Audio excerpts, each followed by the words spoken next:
नमस्कार दोस्तों, मैं अभय सर पटेल रीजनिंग क्लासेस में स्वागत करते हैं। राष्ट्रपति हम लोग चैप्टर पढ़ रहे थे, जिसमें हम लोग राष्ट्रपति के इमरजेंसी पावर, जो राष्ट्रपति की आपातकालीन शक्तियां हैं जो भारतीय संविधान में दी गई थी, हमने आपको बताया था कि अनुच्छेद 352 के अंतर्गत नेशनल इमरजेंसी है, राष्ट्रीय आपातकाल है। 356 के अंतर्गत राष्ट्रपति शासन होता है, प्रेसिडेंट रूल इसको बोलते हैं। और अनुच्छेद 360 के अंतर्गत वित्तीय आपातकाल होता है, जिसको फाइनेंशियल इमरजेंसी कहते हैं। तो 3 इमरजेंसी पावर है, तीनों को हम लोगों को पढ़ना है एक एक को, और इसमें किस तरह से क्वेश्चन पूछे जाते हैं वो भी हम लोगों को जानना है। तो सबसे पहले हम लोग 352 नेशनल इमरजेंसी पढ़ना है, राष्ट्रीय आपातकाल। राष्ट्रीय आपातकाल में सबसे पहले ये जानना है कि यहाँ पर 3 क्वेश्चन बनते हैं राष्ट्रीय आपातकाल में, कि राष्ट्रीय आपातकाल कब लागू किया जा सकता है, कब लागू किया जा सकता है। नेशनल इमरजेंसी एक कठिन परिस्थिति है देश की, तो ये पहला ये प्रश्न है कि कब लागू किया जा सकता है। दूसरा इसमें प्रश्न ये है कि कौन लागू कर सकता है नेशनल इमरजेंसी, कौन लागू इसको कर सकता है, इसी पर क्वेश्चन बनते हैं। और तीसरा इसमें क्वेश्चन है नेशनल इमरजेंसी में कि कितने समय के लिए वैध होता है, कितने समय के लिए ये वैध होता है, कितने समय के लिए रह सकता है, ये वैध होता है। ठीक है, तीनों क्वेश्चन को हम लोग क्रमबद्ध जानते हैं। पहला क्वेश्चन है कि भारत में जो संविधान में 352 में दिया गया है कि नेशनल इमरजेंसी लगाई जा सकती है, राष्ट्रपति लगा सकते हैं, तो पहला क्वेश्चन ये है कि कब लागू किया जा सकता है। तो इसका आंसर है, ये देश में क्या हो, सशस्त्र विद्रोह हो जाए, सशस्त्र विद्रोह हो जाए, किसी भी तरह का, किसी भी स्टेट में कोई बड़ा विद्रोह हो जाए जिसमें जान माल की क्षति हो जाए, संवैधानिक व्यवस्थाएं जो हैं वो विफल हो जाए, इस तरह की परिस्थितियां आए। या दूसरी कंडीशन क्या कही गई है संविधान में कि कोई दूसरा देश भारत पर अटैक कर दे, आक्रमण कर दे, तो या तो अपने देश में ही कोई किसी स्टेट में या किसी स्थान पर कोई बड़ा विद्रोह हो जाए, या कोई दूसरा पड़ोसी देश भारत पर अटैक कर दे। दोनों समय पर ये जो संवैधानिक परिस्थिति, जो संवैधानिक समस्या आई है देश के सामने, जो एक संकट आया है, उस समय राष्ट्रपति द्वारा नेशनल इमरजेंसी लगाया जा सकता है, राष्ट्रीय आपातकाल लगाया जा सकता है। यहाँ पर राष्ट्रीय आपातकाल जो लगाया जाता है, इस पर जो क्वेश्चन है वो हम लोग आगे पढ़ेंगे। अब दूसरा क्वेश्चन ये है कि कौन लागू कर सकता है। तो राष्ट्रीय आपातकाल राष्ट्रपति द्वारा किसकी सलाह पर, मंत्री परिषद की, किसकी सलाह पर, मंत्री परिषद की सलाह पर ये लागू कर सकते हैं।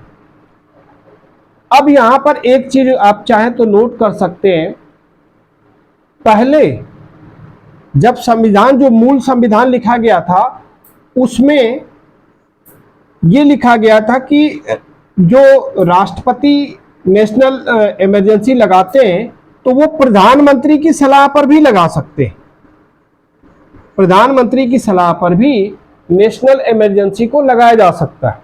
लेकिन ये 44वां संविधान संशोधन हुआ, एक 44वां संविधान संशोधन कब हुआ, 1978 में। 44वां संविधान संशोधन 1978 में हुआ। इसके अंतर्गत ये जो है नियम बदल दिया गया। अब प्रधानमंत्री की सलाह पर राष्ट्रपति शासन नहीं लगाया जाता है, बल्कि क्या, मंत्री परिषद की सलाह पर ये लगाया जाता है। तो ये चीज चेंज हो गई है। इसको अगर क्वेश्चन पूछता है तो आप बता सकते हैं कि कब ये संशोधन किया गया, मंत्रिपरिषद की सलाह पर राष्ट्रपति नेशनल इमरजेंसी को लागू कर सकते हैं। तो ये आपका दूसरे क्वेश्चन का आंसर हो गया कि कौन लागू कर सकता है, तो राष्ट्रपति लागू करेंगे मंत्रिपरिषद की सलाह पर। अब तीसरा जो इसमें क्वेश्चन ये है, ये कितने समय के लिए वैध होता है, जो नेशनल इमरजेंसी लगाई जाती है वो कितने समय के लिए वैध होती है। अब देखिए इसमें रूल क्या है, जैसे ही नेशनल इमरजेंसी की डिक्लेयर करते हैं राष्ट्रपति, जैसे ही डिक्लेयर करेंगे उसके 1 माह के अंदर इसको संसद से पास कराना होता है। 1 माह के अंदर इसको क्या होगा, संसद से पास कराना आवश्यक होगा। तो एक रूल तो ये हो गया। ये आपका कई बार परीक्षाओं में भी क्वेश्चन पूछा गया है कि राष्ट्रपति द्वारा नेशनल इमरजेंसी लगाए जाने के कितने दिनों के अंदर संसद से पास कराना जरूरी है। आप क्या बताएंगे, 1 ही महीने के अंदर पास कराना जरूरी है। 1 माह के अंदर इसको संसद से पास हो जाना चाहिए। अब जब 1 महीने के लिए पास हो जाता है तो ये कितने समय के लिए, तीसरा क्वेश्चन यही है ना कि कितने समय के लिए लागू रहता है, कितने समय के लिए वैध होता है नेशनल इमरजेंसी। तो आपका क्या आंसर होगा, 1 वर्ष। 1 वर्ष के लिए वैध होता है। तो ये दोनों चीजें याद रखेंगे यहां पर, 1 माह और 1 वर्ष। 1 माह के अंदर संसद से पास कराना है और ये कब तक लागू होगा, 1 वर्ष तक। अब प्रश्न ये है कि क्या इसको आगे भी बढ़ाया जा सकता है, नेशनल इमरजेंसी को आगे भी बढ़ाया जा सकता है। तो इसका संविधान में उत्तर दिया गया हाँ बढ़ाया जा सकता है।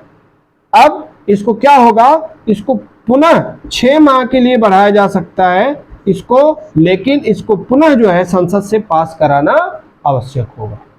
तो जब संसद से आप पास करा लेंगे, सरकार पास करा करके राष्ट्रपति के पास भेजेगी, तो इसे 6 महीने के लिए और बढ़ाया जा सकता है। तो ये इसके नियम है।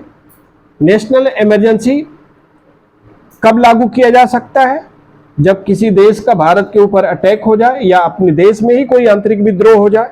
इन परिस्थितियों में ये आपका नेशनल इमरजेंसी लागू किया जा सकता है। कौन लगाएगा, मंत्रिपरिषद की सलाह पर राष्ट्रपति द्वारा लगाया जाता है।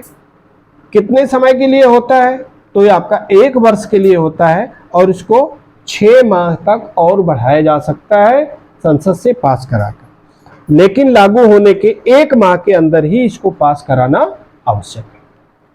अब नेशनल इमरजेंसी पे और सारे क्वेश्चन पूछे जाते हैं, तो और हम लोग क्वेश्चन का देखते हैं क्या क्या क्वेश्चन पूछे जा सकते हैं। कभी कभी जब नेशनल इमरजेंसी आपके देश में लागू हो जाती है तो नेशनल इमरजेंसी का आपके देश के ऊपर प्रभाव पड़ता है। तो इसका प्रभाव क्या होता है, क्योंकि नेशनल इमरजेंसी एक बहुत ही संकट का घड़ी होती है, देश किसी भी देश के लिए ये संकट की परिस्थिति है। तो अब इसका इम्पैक्ट क्या होता है, प्रभाव क्या होता है, तो प्रभाव के विषय में हम लोग जान लेते हैं जो परीक्षाओं के क्वेश्चन पूछे जाते हैं। अब इस समय क्या होगा, जितने भी राज्य हैं, राज्यों के जो प्रशासन का पावर है, राज्यों में जो प्रशासन का पावर है वो किसके हाथ में चला आता है, केंद्र सरकार के पास चला आता है। मीन्स भारत की जो शासन व्यवस्था जो आपकी फेडरल है वो क्या हो जाती है, सेंट्रलाइज हो जाती है। सभी राज्यों में एक चीफ मिनिस्टर होते हैं और वो चीफ मिनिस्टर उस राज्य के शासन व्यवस्था को देखते हैं। अब होता क्या है कि जब आपके देश में नेशनल इमरजेंसी लागू हो जाती है तो नेशनल इमरजेंसी के समय राज्यों का जो प्रशासन है, स्टेट में जो चीफ मिनिस्टर होते हैं, चीफ मिनिस्टर का पावर समाप्त हो जाता है, राज्य सरकार का पावर समाप्त हो जाता है। उस समय सारा पावर किसके पास चला आएगा, सारा पावर चला जाएगा सेंट्रल गवर्नमेंट के पास, मीन्स राष्ट्रपति के पास। तो इसका पहला प्रभाव यह होता है कि राज्यों के प्रशासन की जो शक्ति है वो समाप्त हो जाती है। लेकिन एक चीज और ध्यान रखेंगे, जब क्वेश्चन पूछे, इसमें केंद्र सरकार नेशनल इमरजेंसी के समय राज्यों को भंग नहीं कर सकती। जैसे मान लीजिए कि किसी राज्य में चीफ मिनिस्टर कोई है, तो चीफ मिनिस्टर का कार्यकाल कितना होता है, 5 वर्ष। 5 वर्ष तक वो रहेगा। अब उसी बीच में नेशनल इमरजेंसी लागू हो गई, तो नेशनल इमरजेंसी लागू हो गई तो मुख्यमंत्री का पावर चला गया, मंत्रियों का पावर चला गया, लेकिन राज्य सरकार भंग नहीं हुई। जैसे ही नेशनल इमरजेंसी समाप्त होगी वही मुख्यमंत्री होगा, वही मंत्रिमंडल होगा और वही शासन व्यवस्था होगा। तो इस तरह की कंफ्यूजन ना रखें। देखिए ये सारी चीजें बहुत ज्यादा पढ़ेंगे तो वो आएगी, तो ये चीजें आप इसको कंफ्यूजन ना रखें। तो राज्यों का प्रशासन ये आपका समाप्त हो जाता है। दूसरा, जब नेशनल इमरजेंसी लागू होती तो दूसरा प्रभाव इसका क्या पड़ता है? दूसरा प्रभाव ये पड़ता है कि सभी आपके फंडामेंटल राइट, सभी मौलिक अधिकार आपके समाप्त हो जाते हैं। आप सोच लें, किसी भी देश के नागरिकों के अगर मौलिक अधिकार ही समाप्त हो जाए तो कितनी बड़ी संकट की घड़ी आ जाए। सभी मौलिक अधिकार आपके समाप्त हो जाते हैं जो फंडामेंटल राइट्स है। फंडामेंटल राइट्स क्या है? किसी भी देश के नागरिकों को जीवन का आधार होता है जिससे वो आगे ग्रोथ कर सकता है, विकास कर सकता है। तो फंडामेंटल राइट ही आपका समाप्त हो जाता है। लेकिन यहां पे एक चीज ध्यान रखेंगे, इसमें अनुच्छेद 20 और अनुच्छेद 21 ये दोनों समाप्त नहीं होते। कई बार परीक्षाओं में क्वेश्चन पूछा गया कि जब देश में राष्ट्रीय आपातकाल लागू होता है तो कौन से मौलिक अधिकार नहीं समाप्त होते? तो क्या बताएंगे? अनुच्छेद 20 और 21। 20-21 में क्या है? फंडामेंटल राइट्स हमने आपको पढ़ाया था, उसमें बताया था, उसको पीछे की जो वीडियो है उसको आप देख सकते हैं। अब 20 में क्या है? अनुच्छेद 20 में बताया गया है कि जब भी किसी अपराधी को सजा दी जाती है, कोर्ट द्वारा जब सजा दी जाती है तो उसको कौन कौन से मौलिक अधिकार दिए गए वो अनुच्छेद 20 में बताए गए। अनुच्छेद 21 में क्या है? ये व्यक्तिगत जीवन की स्वतंत्रता है, प्राण और दैहिक स्वतंत्रता, जो आदमी की प्राइवेट लाइफ होती है उसकी स्वतंत्रता है। तो ये दोनों चीजें ये दोनों क्या है? नैसर्गिक पावर है। इस तरह से ये जो अधिकार हैं ये समाप्त नहीं होते हैं। तो ये याद रखेंगे कि कौन से मौलिक अधिकार हैं जो नेशनल इमरजेंसी के समय समाप्त नहीं होते। तो अनुच्छेद 20 और 21 दोनों चीजें हैं। 20 और 21 पहले भी हम बता चुके हैं। तीसरा प्रभाव क्या होता है? तीसरा जो प्रभाव है ये भी कई बार परीक्षाओं में क्वेश्चन पूछा गया है कि जब नेशनल इमरजेंसी लागू होती है तो उस समय लोकसभा के कार्यकाल को कितने समय के लिए बढ़ाया जा सकता है। अब देश में तो नेशनल इमरजेंसी लागू हो गई, अभी आपने पढ़ा कि राज्यों का भी शासन प्रशासन चला आता है केंद्र सरकार के पास। अब नेशनल इमरजेंसी लागू हो गई और उसी समय मान लीजिए 5 वर्ष सरकार के पूरे हो गए तो चुनाव कराना आवश्यक है देश में, क्योंकि अब तो नई लोकसभा का गठन होगा ना, 5 ही वर्ष तो चलना चाहिए शासन। तो यदि नेशनल इमरजेंसी के समय ही कार्यकाल समाप्त हो जाता है तो लोकसभा का समय कितने समय के लिए बढ़ाया जा सकता है? ये कई बार परीक्षाओं का क्वेश्चन, नेशनल इमरजेंसी के समय लोकसभा का कार्यकाल कितने समय के लिए बढ़ाया जा सकता है? तो केवल 1 वर्ष के लिए बढ़ाया जा सकता है। अगर 1 वर्ष बढ़ाने के बाद भी यदि परिस्थितियां अनुकूल नहीं हुई, मीन्स देश में नेशनल इमरजेंसी समाप्त नहीं हुआ, अभी भी कंट्रोल में नहीं है परिस्थितियां, तो उस समय 6 माह के लिए और बढ़ाया जाएगा। बाकी रूल वही होंगे कि इसको फिर संसद से पास कराना जरूरी होगा। तो ये इतने सारे क्वेश्चन हैं, वो सब सारे क्वेश्चन आप याद रखेंगे। जितनी सारी चीजें हमने नेशनल इमरजेंसी में बताई ये सभी क्वेश्चन परीक्षाओं में पूछे जाते हैं। तो ये नेशनल इमरजेंसी से संबंधित प्रमुख चीजें हैं जो इसको आप याद कर सकते हैं। तो एक नेशनल इमरजेंसी हम लोग पढ़ चुके हैं, एक राष्ट्रीय आपातकाल 352 में जो बताया गया। अब हम लोग दूसरा जो इमरजेंसी पावर है राष्ट्रपति का, उसको हम लोग पढ़ते हैं। दूसरा इमरजेंसी पावर क्या है वो बताया गया है आपको अनुच्छेद 356 में। 356 एक विवादित अनुच्छेद है जिसको क्या कहा गया है? राष्ट्रपति शासन। राष्ट्रपति शासन ये इमरजेंसी। अब राष्ट्रपति शासन कब लगाया जाता है, किन परिस्थितियों में लगाया जाता है, कितने समय के लिए वैध होता है, ये सारे आपके क्वेश्चन हैं। यहां पर भी उसी तरह है। पहला क्वेश्चन आपका यह है कि कब लगाया जाएगा राष्ट्रपति शासन, कब लगाया जाएगा।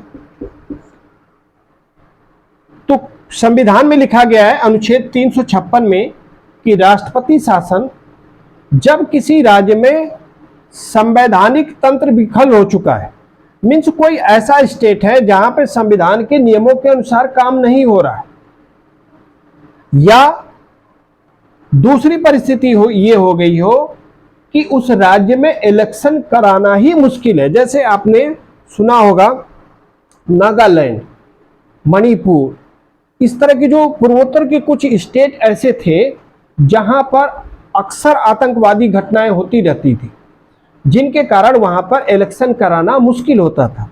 जैसे एक उदाहरण के रूप में जम्मू कश्मीर में भी चुनाव कराना मुश्किल हो जाता है। इन परिस्थितियों में वहां पर क्या होता है, राष्ट्रपति शासन लगाया जाता है। तो पहली कंडीशन ये है कि संवैधानिक नियमों के अनुसार काम न हो रहा हो। दूसरी परिस्थिति है ये है कि वहां पे चुनाव कराया जाना मुश्किल हो, इलेक्शन नहीं कराया जा सकता है क्योंकि वहां पर शांति नहीं है, शांतिपूर्वक इलेक्शन कराना मुश्किल है। तो आप जान चुके हैं कब राष्ट्रपति शासन लगाया जाएगा। अब दूसरा क्वेश्चन ये है कि राष्ट्रपति शासन किसकी सलाह पे लगाया जाता है। तो राष्ट्रपति शासन किसी भी राज्य में वहां के कौन होते हैं, गवर्नर, राज्यपाल की सलाह पर लगाया जाता है।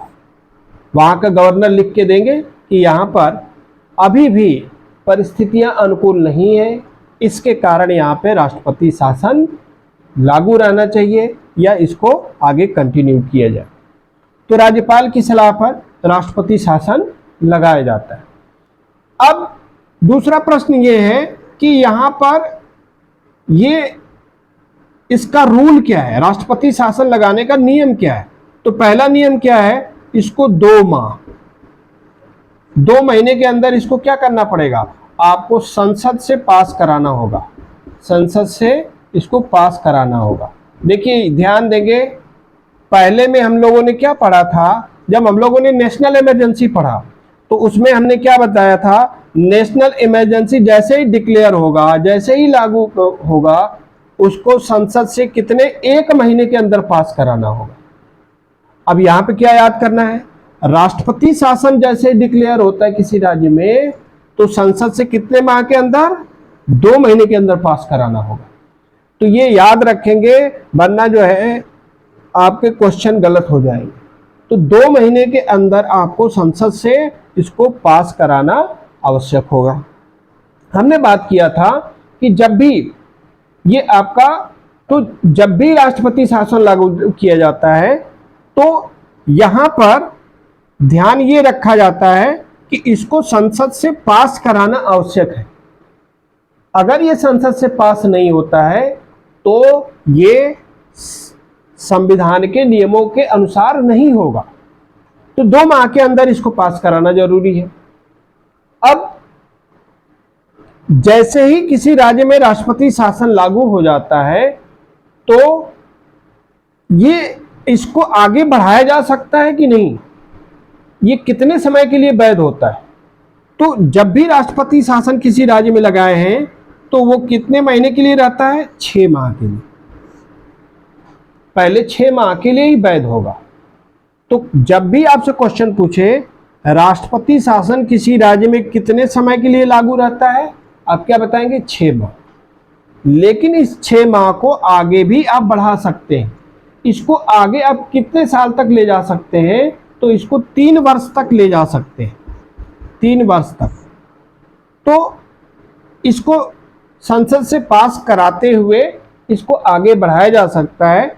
देखिए भारत में कुछ ही ऐसे राज्य हैं जहां पर देश स्वतंत्र होने के बाद ऐसी परिस्थितियां बनी, लेकिन बाद में आज तो आप जानते ही हैं कि आज लगभग सभी स्टेट में ऐसी परिस्थितियां नहीं है कि जहां पर चुनाव ना कराया जा सके, जम्मू कश्मीर को छोड़कर।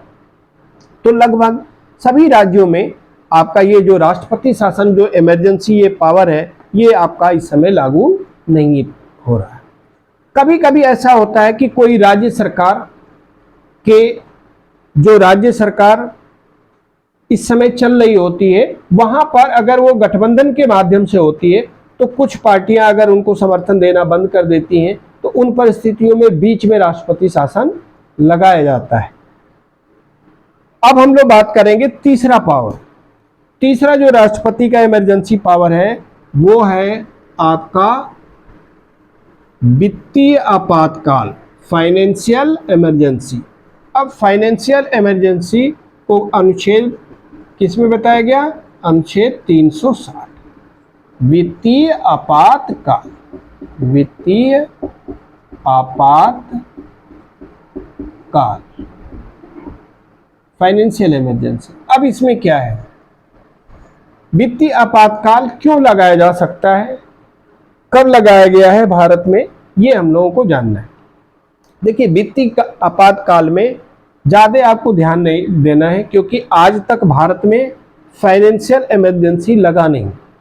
वित्तीय आपातकाल किसी भारत में ना आए, ना ही विश्व के किसी देश में। हमने आपको पहले भी बताया ये परिस्थिति बहुत ही कठिन होती है फाइनेंशियल इमरजेंसी, क्योंकि यहाँ पर सीधे पब्लिक के ऊपर इम्पैक्ट पड़ता है। तो वित्तीय आपातकाल 360 में बताया गया कब लगाया जा सकता है। तो यहाँ पे साफ कहा गया है कि जब भी देश में ऐसी परिस्थिति आ जाए जब आपके जो सरकारी तंत्र है वो सरकारी तंत्र के अंतर्गत जो जितने भी इनकम है, सारी जो इनकम है वो आपकी रुक जाए। देश में ऐसी परिस्थिति आ जाए कि हमारे एक्सपोर्ट इंपोर्ट सभी तरह की जो चीजें हैं वो आपकी ब्रेक हो जाए, जो आपकी महंगाई है वो आपकी चरम सीमा पे पहुंच जाए, जो भारत का रिजर्व है, जो भारत का जो आरबीआई के पास रिजर्व पैसा है, जो हम लोगों को डॉलर में रखा गया है, जिसके कारण हम लोग एक्सपोर्ट इंपोर्ट कर पाते हैं, भुगतान संतुलन, बैलेंस ऑफ पेमेंट की स्थिति खराब हो जाए। तो ये तमाम जो आर्थिक परिस्थितियां हैं जिसके कारण सरकार को देश चलाने के लिए जितने पैसे की जरूरत होती है वो सरकार के पास ना हो। खास करके इसमें परिस्थितियां तभी ज्यादा क्रिएट हो जाती है जब आपकी महंगाई तो बढ़ रही हो, जो आपकी महंगाई तो बढ़ती है लेकिन सरकार की जो जीडीपी है वो नहीं बढ़ पाती। इकोनॉमिक्स में ये सिद्धांत कहा गया कि महंगाई जो है बुरी नहीं होती है, लेकिन महंगाई के साथ साथ किसी देश की जीडीपी बढ़ती है, ग्रोथ तेजी से होती है, तो महंगाई का इम्पैक्ट पब्लिक के ऊपर नहीं पड़ता है, न ही सरकार के ऊपर पड़ता है। तो महंगाई तो बढ़ रही हो लेकिन जीडीपी नहीं बढ़ रही हो, विकास ना हो रहा हो, इन परिस्थितियों में सरकार वित्तीय आपातकाल लगाती है। भारत में आज तक कभी भी वित्तीय आपातकाल नहीं लगा है। ये बड़ी खुशी की बात है अपने देश के लिए कि ऐसी कभी भी परिस्थिति नहीं आई जिसके कारण हम लोगों को वित्तीय आपातकाल लगाना पड़ा। तो ये आपके नेशनल इमरजेंसी के जो पावर। अब हम लोग वीटो पावर पढ़ लेते हैं, जो वीटो पावर पर कई बार परीक्षाओं में क्वेश्चन पूछे गए। राष्ट्रपति का जो वीटो पावर है इसको याद रखेंगे। वीटो पावर क्या है इसको हम लोग बात कर लेते हैं।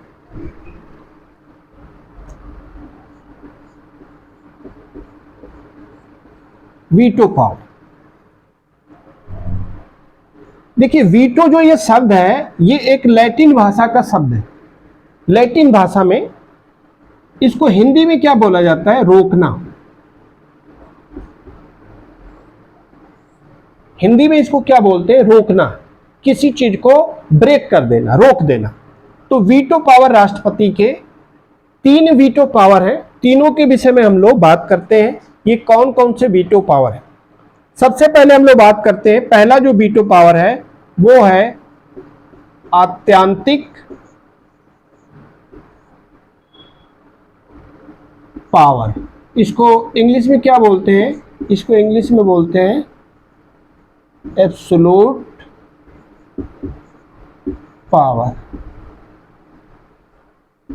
ठीक है, इसको इंग्लिश में बोलते हैं एब्सोल्यूट पावर। अत्यंतिक पावर क्या, तीन पावर है, तीनों में थोड़ा थोड़ा डिफरेंस होता है। इसे आप अगर किताब से पढ़ते हैं तो ये कभी समझ में नहीं आएगा कि तीनों में डिफरेंस क्या है। तो इसको हम सामान्य भाषा में, एकदम जनरल भाषा में बता देते हैं कि ये तीनों पावर में डिफरेंस क्या होता है। सबसे पहले हम लोग बात कर लेते हैं अत्यंतिक पावर।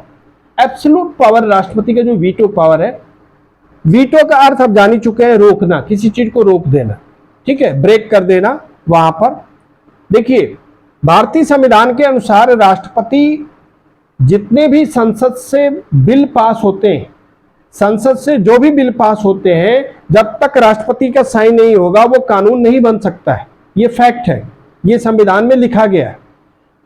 लेकिन जब संसद से पास करने के बाद भी कभी कभी ऐसी परिस्थितियां बन जाती हैं कि राष्ट्रपति उसको रोक सकते हैं, उस पर वीटो लगा सकते हैं। इसमें पहला वीटो क्या है, अत्यंतिक पावर, एब्सोल्यूट पावर। इसमें क्या है, जब भी संसद से कोई कानून या विधेयक पास होकर के राष्ट्रपति के पास जाता है तो इस पावर के अंतर्गत राष्ट्रपति क्या करते हैं, उस पर जो डिसीजन है उसको क्या करते हैं, उसको सुरक्षित रख लेते हैं। जो डिफरेंस है उसको आप समझने का प्रयास करेंगे। संसद से कानून विधेयक पास हुआ, अब किसके पास गया, राष्ट्रपति के पास। जब साइन होगा तभी तो कानून बनेगा, वरना वो क्या हो जाएगा, कूड़े के भाव में चला जाएगा। कूड़ा आप जानते हैं, कूड़े में वो जो बिल पास हुआ है वो सारा कागज उठाया जाएगा और कूड़े में फेंक दिया जाएगा, उसका कोई मतलब नहीं है।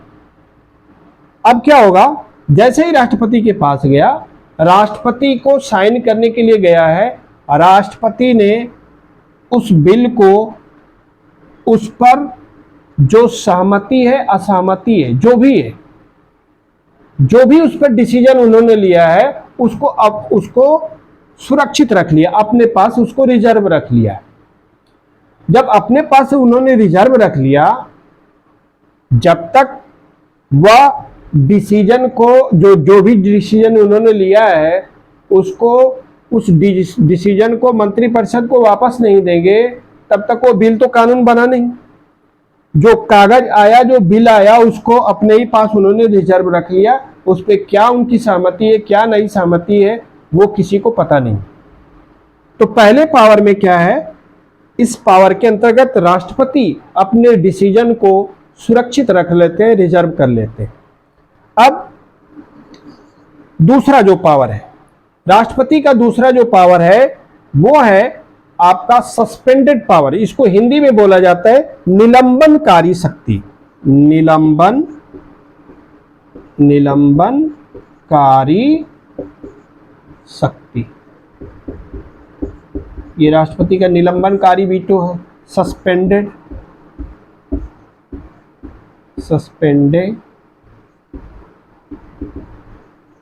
Power, suspending power. अब सस्पेंडिंग पावर में सस्पेंड मतलब ऐसे ही शब्दों से ही समझ ले, सस्पेंड कर दिया गया, निलंबन कर दिया गया। अब इसमें क्या होता है, इसमें ये होता है कि कोई, अब देखिए यहाँ पे जो बिल गया है वो क्या है, उस पर डिसीजन किसी को पता नहीं है, रिजर्व हो गया। यहाँ पे थोड़ा थोड़ा डिफरेंस, इसको समझने का प्रयास करेंगे। अब दूसरे में क्या है, जब कोई बिल पास होकर के संसद से राष्ट्रपति के पास गया, तो जैसे ही राष्ट्रपति के पास गया, राष्ट्रपति ने इसको क्या किया, वापस कर दिया। पुनर्विचार के लिए वापस कर दिया, मीन्स वापस कर दिया। यहां पर वापस कर दिया, आपने बिल बनाकर, बिल संसद से पास करा दिया, राष्ट्रपति के पास गया, राष्ट्रपति ने कहा हमें इस स्वीकार नहीं है, आप इसको ले जाइए, अपने पास रखिए, हम नहीं साइन कर सकते। तो राष्ट्रपति ने क्या किया, जो आपने बिल पास कराया है दोनों सदन से, वो आपका बिल आपके पास ही रह जाएगा।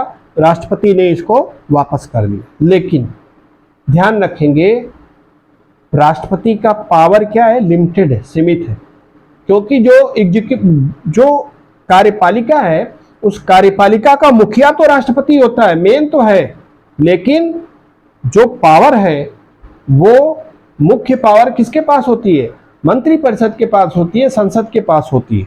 तो यदि राष्ट्रपति पुनर्विचार के लिए भेज देते हैं किसको? सरकार को, संसद को, कि हम इस पे साइन नहीं कर सकते, आप ले जाइए। ठीक है, ये आपने जो बिल पास किया है वो आपको मुबारक हो, हमें नहीं चाहिए, हम इस पे साइन नहीं कर सकते भाई।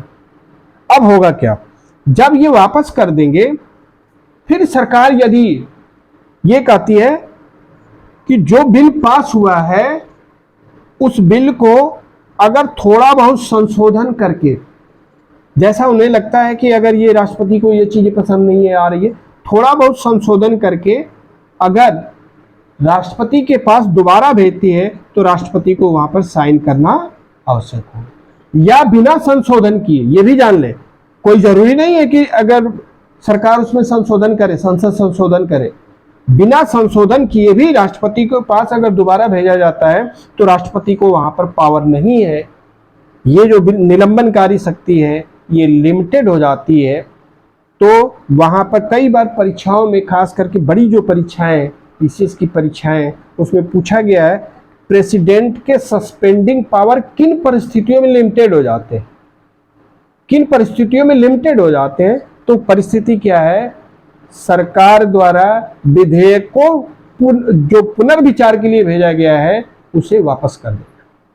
तो जैसे ही वापस करेगी, राष्ट्रपति को वहां पर पावर नहीं है, राष्ट्रपति को साइन करना आवश्यक होगा। तो ये दो वीटो पावर आप जान चुके हैं। तीसरा जो वीटो पावर है वो है पॉकेट वीटो कहते हैं इसको, पॉकेट वीटो। आप समझ ले, जैसे आपकी पैंट में पॉकेट होती है, आपके शर्ट में पॉकेट होती है, उसी तरह राष्ट्रपति को भी एक पॉकेट दिया गया है, पॉकेट वीटो दिया गया है। तो उनको पॉकेट वीटो क्या है उसको आप जान लें। पॉकेट वीटो का प्रयोग कब किया गया ये भी जानना है। तो पॉकेट वीटो जो राष्ट्रपति को ये जो पावर दिया गया है संविधान में, इसमें क्या होता है, इसमें राष्ट्रपति न तो अपनी सहमति देते हैं